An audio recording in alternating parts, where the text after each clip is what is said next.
Сәлем достар, біз бүгін Figma бағдарламасында шейдер арқылы осындай постерларды жасайтын боламыз. Ең бірінші шеңбер фигурасына алып, оны өзімізге керек размерін қоямыз. Және оны қалаған түсімізге бояймыз.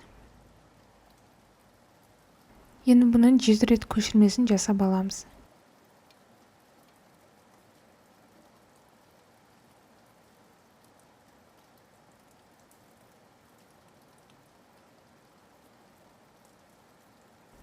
Енді бәрін выделять етіп, бұны векторға flatten батырмасы арқылы жүзеге асырамыз.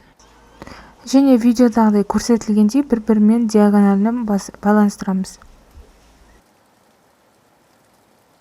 Енді крестикті басып, бұл интерфейстен шығамыз. Және offset path деген батырманы басып, видеода көрсетілгендей өзгертеміз.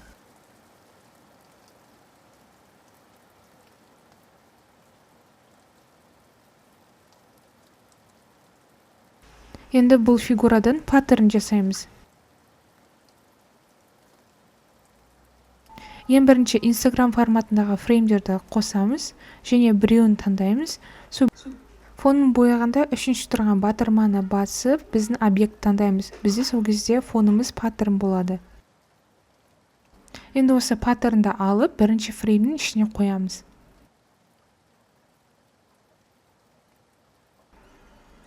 Енді шейдер деген эффекті қосамыз. Сонымен көрсетілген эффекті таңдаймыз. Қалауымша бұның параметрлерін өзгертеміз.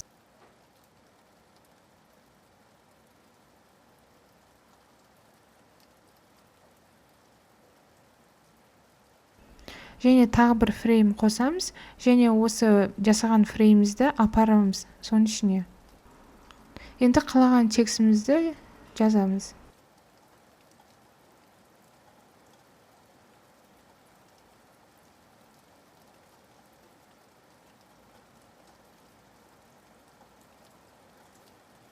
Міне осымен біздің постеріміз дайын. Енді екінші постер үшін қалған суретімізді фрейм ішіне саламыз.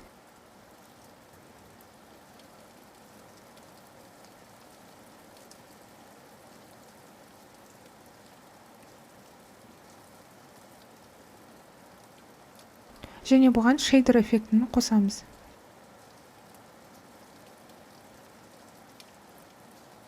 Енді gradient map деген эффектіні таңдаймыз.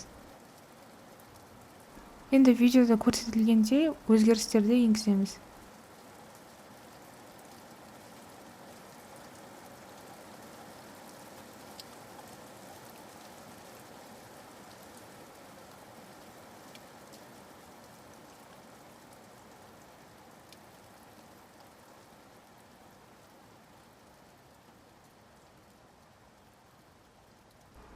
Енді бұған екінші эффектіні береміз.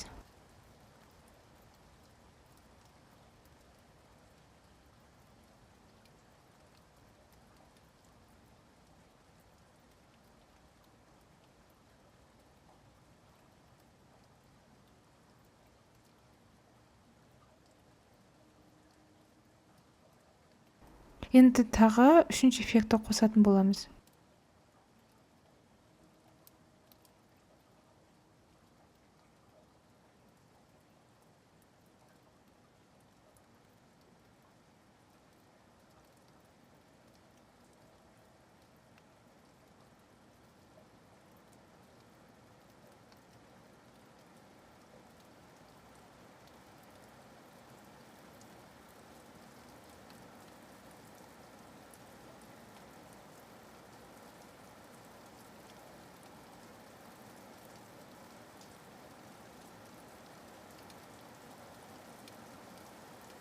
Енді текстімізді жазып шығамыз.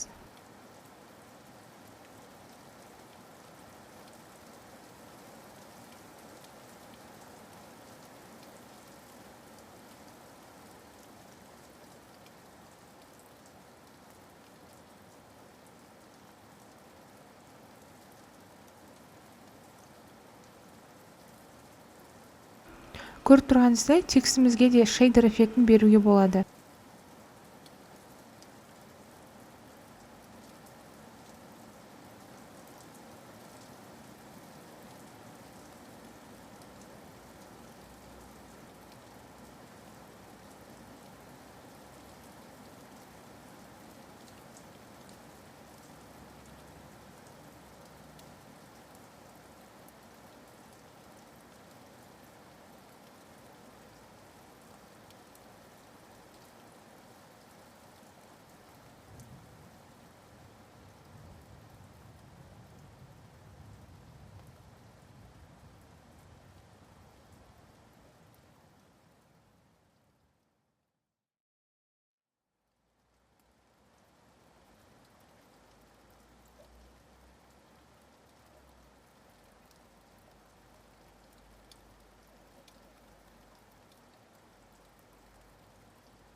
міне осымен екінші постер дайын. Сіздердің назарларыңызға көп рахмет. Енді сіздерде қандай да бір сұрақ туындаса, пікірлер бөліміне жазып кетіңіз, мен жауап беретін боламын.